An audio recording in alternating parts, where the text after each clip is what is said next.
멤버십 가입, 그리고 구독, 좋아요 정말 감사합니다. 자, 지금은 2026년입니다. 오늘 저는 여러분과 함께 글로벌 금융, 그 거대한 판이 지금 수면 아래에서 어떻게 재편되고 있는지 그 숨겨진 진실을 아주 깊숙이 파헤쳐 보려고 합니다. 이 모든 이야기의 시작은 바로 지금 2026년 4월에 벌어진 한 사건에서부터 출발하는데요. 바로 달러 스테이블 코인 USDC의 발행사죠. 서클의 CEO 제레미 얼레어의 아시아 순방입니다. 여러분이 지금 보시는 이 제트기의 비행 경로, 이건 그냥 단순한 출장 기록이 아닙니다. 이건 바로 아시아를 시작으로 새로운 금융제국을 건설하려는 아주 치밀하게 계산된 전략적인 움직임의 증거죠. 제레미 얼레어는 그냥 단순히 우리 코인 좋으니까 사세요 하고 영업하러 온 게 아니란 말입니다. 그는 미래 금융에 보이지 않는 배관, 다시 말해 인프라를 완전히 장악하기 위한 아주 결정적인 첫삽을 뜨기 위해 이곳에 온 겁니다. 지금부터 우리는 이 거대한 계획의 퍼즐 조각들을 하나씩 맞춰볼 겁니다. 제레미 얼레어의 아시아 순방, 그 겉으로 드러난 모습 아래에 숨겨진 진짜 목표가 뭔지부터 시작해서 그들이 어떻게 마치 보이지 않는 배관공처럼 움직이는지, 그리고 아시아 각 나라를 어떤 방식으로 공략하고 있는지 아주 단계별로 파헤쳐볼 겁니다. 그리고 최종적으로는 이 모든 움직임이 향하고 있는 단 하나의 거대한 목표, 바로 기계자본주의 시대의 인프라 구축까지 쭉 연결해서 보여드리겠습니다. 자, 그럼 첫 번째 퍼즐 조각부터 시작해보죠. 제레미 얼레어는 왜 하필 2020년 4월 이 시점에 아시아로 날아왔을까요? 겉으로 보기에는 그냥 각국의 규제 당국자들 만나고 금융회사들 만나서 사업 홍보하는 것처럼 보일 수 있습니다. 하지만 그 실제 목적은 훨씬 더 깊고 훨씬 더 거대합니다. 이 타임라인을 한번 보세요. 여기서 아주 명확한 패턴이 드러납니다. 각 나라에서 벌인 활동들을 보면 이게 단순한 비즈니스 미팅이 아니에요. 현지 금융 시스템의 혈관에 직접 자신들의 기술을 꽂아 넣기 위한 아주 구체적인 액션들입니다. 싱가포르에서는 기업 간 지급 시스템을 넓히고 자카르타에서는 국가단의 결제망이랑 어떻게 연동할지 타진하죠. 그리고 서울에서는요, 아주 노골적으로 선언을 합니다. 우리는 직접 원화 스테이블 코인 발행 안 하겠습니다. 대신 한국은행들이 발행할 원화 기반 토큰에 보이지 않는 뒷단, 즉 백엔드 인프라가 되어드리겠습니다. 이게 무슨 뜻일까요? 이건 경쟁이 아니라 아예 시스템 그 자체에 스며들겠다는 선언입니다. 즉, 우리 눈에 보이는 앱이나 서비스가 아니라 돈이 실제로 움직이는 보이지 않는 길, 그 길을 장악하겠다는 뜻이죠. 자, 이 거대한 전략을 제대로 이해하시려면 지금부터 제가 설명해드릴 이 프레임워크가 반드시 필요합니다. 꼭 집중해서 들어주세요. 2026년 현재 우리가 알고 있던 돈이라는 건 더 이상 하나의 덩어리가 아닙니다. 그 기능이 완전히 세 개의 층으로 쪼개지고 있거든요. 바로 이 그림입니다. 이 개념이 정말 흥미로운데요. 돈을 마치 지구의 지층 구조처럼 세 개의 층으로 나누어서 생각하는 겁니다. 우리가 사는 땅, 즉 지표면이 있고요. 그 아래 뜨거운 마그마가 흐르는 멘틀, 그리고 가장 중심에는 단단한 코어가 있죠. 돈도 똑같다는 겁니다. 우리가 일상생활에서 쓰는 돈이 맨 위에 있고 그 아래에서 실제 글로벌 거래를 움직이는 돈이 있으며 가장 깊은 곳에는 자본을 쌓아두는 돈이 따로 존재한다는 개념이죠. 이 구조를 이해해야만 서클의 진짜 속내가 보이기 시작합니다. 그러니까 핵심은 바로 이겁니다. 첫 번째 층 지표면에 있는 지역 통화, 바로 원화, 엔화 같은 각 나라의 법정화폐입니다. 이건 세금 내고 월급 받고 국가 안에서 살아가기 위해 필요한 행정용 화폐로 남게 될 겁니다. 두 번째 층 멘틀에 있는 거래 통화, 바로 이 영역이 스테이블 코인의 주 무대입니다. 국경을 넘어서 1년 365일, 24시간 실시간으로 움직여야 하는 모든 상거래와 결제를 이 스테이블 코인이 담당하게 된다는 거죠. 그리고 마지막 세 번째 층, 코어에 있는 투자 통화. 이건 국채나 부동산 같은 현실 세계의 자산을 디지털 토큰으로 만든 RW, 즉 실물 연계 자산으로 가치를 저장하고 불리는 역할을 맡게 됩니다. 여기서 서클의 목표는 아주 명확해집니다. 바로 저 두 번째 층, 거래 통화의 제왕이 되는 겁니다. 자, 그럼 이제 서클의 핵심 전략을 공개하겠습니다. 저는 이걸 보이지 않는 배관공 전략이라고 부르는데요. 그들은 각 나라의 통화 주권을 직접 건드리는 아주 위험천만한 정면 대결은 철저하게 피합니다. 대신에 모든 금융거래가 반드시 지나가야만 하는 그 파이프라인, 즉 보이지 않는 인프라를 독점해서 막대한 이익을 얻으려고 하는 거죠. 이 슬라이드 한 장이 그들의 이중적인 전략을 정말 완벽하게 보여줍니다. 왼쪽은 서클이 대외적으로 보여주는 모습이에요. 각국 중앙은행을 존중하고 규제를 철저히 따르겠다고 계속 공언하죠. 하지만 오른쪽, 그들이 실제로 지하에서 하고 있는 일은 정반대입니다. 모든 돈이 흘러가는 결제, 정산, 외환 인프라를 독점적으로 장악해 나가고 있는 거죠. 겉으로는 고개를 숙이면서 지하에서는 실리를 전부 다 챙기고 있는 겁니다. 바로 이 말이 배관공 전략의 가장 확실한 증거입니다. CEO가 직접 서울에서 한 말이죠. 원화 스테이블 코인 직접 발행 안 하겠습니다. 규제 당국이 가장 민감해하는 부분을 싹 피해가는 겁니다.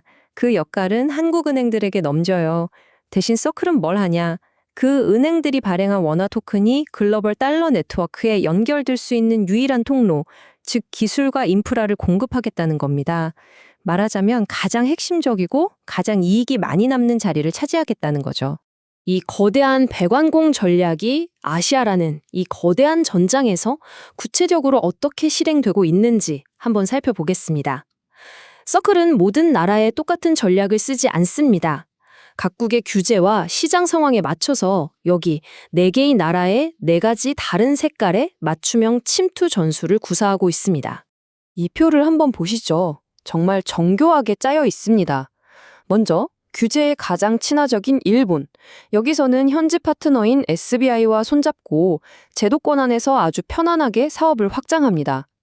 다음, 규제가 엄격하지만 명확한 싱가포르에서는 정식 라이센스를 받아서 기업 간 결제 허브를 구축하고 있죠.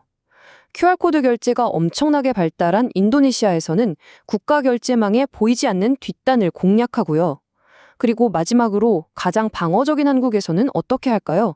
오히려 은행들과 손을 잡고 그들의 시스템을 역으로 이용하는 전략을 씁니다. 정말 교활하다고 할 수 있을 정도로 치밀한 맞춤형 전략이죠. 특히 이 한국 시장 전략을 보면 그들의 영리함이 제대로 드러납니다. 한국은행은 금융위기 같은 상황에 닥쳤을 때 원화가 디지털 달러로 순식간에 빠져나가는 핑거런을 막기 위해서 프로젝트 한강이라는 방어벽을 쳤습니다.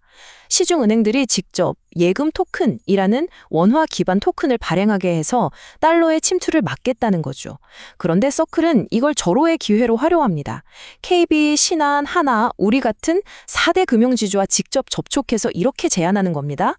당신들이 발행하는 그 예금 토큰, 우리가 가진 글로벌 달러 네트워크에 연결해 드릴게요. 이건 방어벽을 정면으로 뚫는 게 아니라 그 방어벽 뒤로 살짝 돌아가서 다리를 놓아버리는 거죠. 자, 이제 서클이 사용하는 가장 강력하고 은밀한 무기를 공개할 시간입니다. 이 무기 때문에 전통 금융기관들은 자신도 모르는 사이에 서클의 네트워크에 종속되고 있습니다. 저는 이걸 트로이의 목마 전략이라고 부릅니다. 이 그림이 그 원리를 완벽하게 설명해 줍니다. 1단계, 고객들은 그냥 평소처럼 쓰던 은행 앱으로 원화를 보냅니다. 아무것도 달라진 게 없죠. 2단계, 그 뒤에서 서클이 제공하는 API, 즉 서로 다른 시스템을 연결해주는 보이지 않는 다리가 은행 시스템에 조용히 연결됩니다. 그리고 마지막 3단계, 실제로 돈이 국경을 넘어서서 정산되는 모든 과정은 최종 사용자에게는 전혀 보이지 않는 USDC 네트워크 위에서 순식간에 일어납니다. 고객도 심지어 은행 창구 직원도 겉으로는 아무런 변화를 느끼지 못하지만 실제 돈이 흐르는 배관은 이미 USDC로 교체된 상태인 겁니다. 여기서 질문 하나 드려볼게요.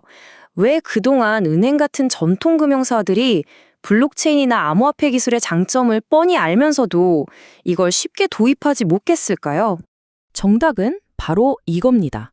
복잡한 규제 그리고 엄청난 가격 변동성 위험 때문에 디지털 자산을 직접 보유하고 관리하는 게 너무나 부담스러웠던 거죠. 그런데 서클의 CPN이라는 서비스는 이 문제를 완벽하게 해결해 줍니다. 이건 은행이 암호화폐를 직접 만질 필요 없이 그 기술이 주는 혜택, 즉 빠르고 저렴한 결제라는 혜택만 쏙 빼먹을 수 있게 해주는 일종의 중개 서비스거든요. 은행은 그냥 하던 대로 원화나 달러만 다루면 됩니다. 가장 큰 장벽을 그냥 아예 없애버린 겁니다. 지금까지 우리가 살펴본 모든 퍼즐 조각들을 하나로 맞추어 보면 마침내 서클이 그리고 있는 거대한 최종 그림이 드러납니다. 그들의 진짜 목표는 단순히 결제 시장 좀 먹겠다는 수준이 아닙니다. 바로 기계가 인간의 개입 없이 스스로 경제활동을 하는 미래, 즉 기계 자본주의 시대의 금융 인프라를 독점하는 것입니다. 이 비교표를 보시면 왜 새로운 인프라가 반드시 필요한지가 명확해집니다. 왼쪽의 전통 금융 시스템은 기계와 기계 사이의 경제활동, 즉 M2M 결제를 절대로 처리할 수가 없습니다. 모든 거래에 사람의 신원 확인, KYC가 필요하고요. 수수료가 너무 비싸서 AI가 처리해야 할 수백만 건의 1원짜리 초소액 결제를 도저히 감당할 수가 없기 때문이죠. 반면에 오른쪽의 USDC 솔루션은 바로 이 문제를 해결하기 위해 태어났습니다. AI 에이전트가 지갑을 만들고 거의 공짜에 가까운 비용으로 실시간 결제를 할 수 있죠. 바로 이것이 미래의 경제 활동의 모습, 에이전트 커머스입니다. 한번 상상해 보세요. 1단계, 인간이 AI 에이전트에게 이 데이터 분석 좀 해줘 라고 지시합니다. 2단계, AI 에이전트는 작업을 하다가 다른 AI가 가진 데이터가 필요하다고 스스로 판단합니다. 3단계, 기계들끼리 돈을 주고받기 위해 만들어진 약속, 즉 X80이라는 프로토콜을 통해 USDC로 아주 적은 비용, 0.1원 같은 돈을 즉시 지불하고 필요한 자원을 구매합니다. 4단계, 모든 작업이 끝나면 최종 결과물을 인간에게 보고하죠. 이 모든 과정에 인간의 개입은 단 1초도 필요가 없습니다. 자, 이제 이 모든 것이 왜 우리에게 중요한지 정리해 보겠습니다. 첫째, 해외 송금 수수료나 환전 수수료에 의존하던 은행들의 핵심 수익원이 통째로 사라질 위기에 처했습니다. 둘째, 이런 변화에 대비하지 못한 금융기관은 그냥 현금이나 보관해주는 단순한 금고, 현금 창고로 전락하게 될 겁니다. 셋째, 미래의 모든 상거래는 서클 같은 회사가 만든 새로운 경제 운영체제 위에서 돌아가게 될 거라는 점입니다. 그리고 가장 중요한 마지막, 결국 돈의 최종 정산을 통제하는 자가 경제 전체를 지배하게 된다는 것입니다. 물론 이게 누군가가 악의적으로 금융 시스템을 장악하려는 음모가 아닐 수도 있습니다. 어쩌면 그저 우리가 저항할 수 없는 거대한 흐름일지도 모르죠. 돈은 마치 물과 같습니다. 댐으로 막으려고 해도 결국 가장 효율적인 길을 찾아서 흘러가게 되어 있죠. 지금 우리는 효율성이라는 거대한 압력이 금융의 물줄기를 통째로 바꾸는 그 순간에 목격하고 있는 겁니다. 마지막으로 이 문장을 남기고 싶습니다. 보이지 않는 배관을 지배하는 자가 자본시장을 지배한다. 2026년 현재 우리는 바로 그 거대한 배관 공사가 아시아 전역에서 시작되는 것을 목격하고 있습니다. 앞으로 다가올 새로운 금융세기에서 진정한 권력은 과연 누구의 손에 쥐어지게 될까요? 한번 깊이 생각해 볼 문제입니다.